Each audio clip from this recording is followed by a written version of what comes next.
خپل ګران قدردان ورور همایون قریشی صاحب او د پاکستان فلم انډستری مشهور فلم سٹار وینن او نن الحمدلله خپل د سنت مطابق چې او دا خپل تسبیح او دا په جبه باندې وی لا اله الا الله الا الله لا اله الا الله او ماشاءالله نن ولا ملاقات راغلی ما خصوصي د الله په لار کې ما د الله د لارې ملمای ما او نن ولا خصوصي ملاقات سره راغلم د دین نسبت سره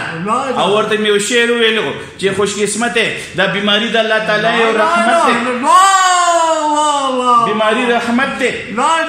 نو دا رحمت زموږ دعا کوو یا الله دا د بیماری د رحمت والا د صحت په نعمت سره بدل کې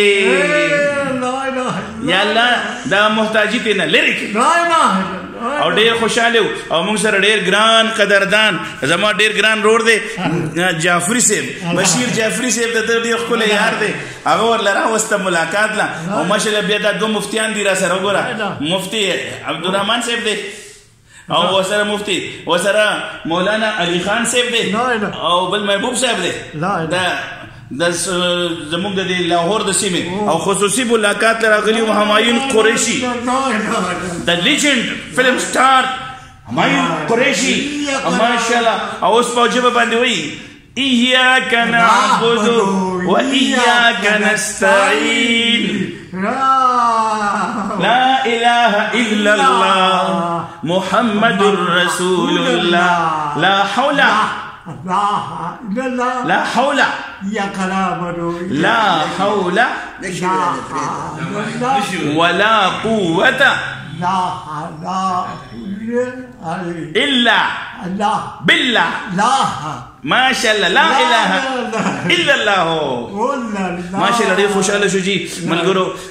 همایون قریشی صاحب سره ملاقات راغلی ما او ورته دعاګانې وکړي الله جل جلاله په رحم وکړو او داسې وخت دی بشیر جعفری صاحب راته وایي سیروزه ولګول د الله په لاره کې د الله په لاره کې 3 ورځې سیروزه ولګول د هغې نه پس د بیماری رحمت ملو شو او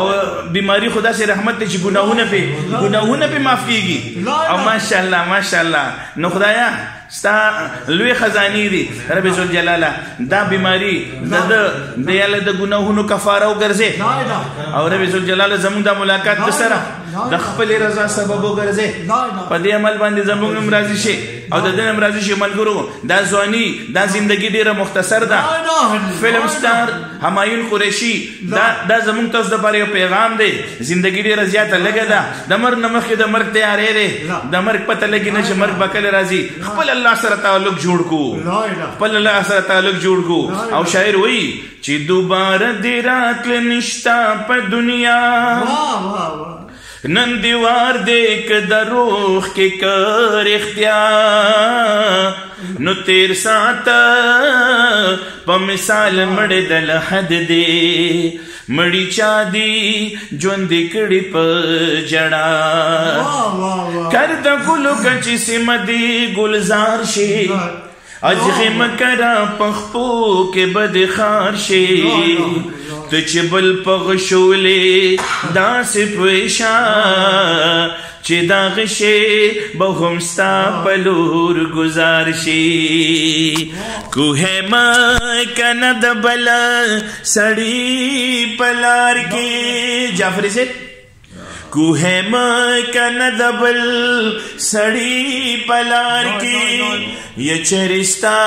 بدا کوه په غاړه لار شي چرستا بدا کوه په غاړه لار شي زمونږ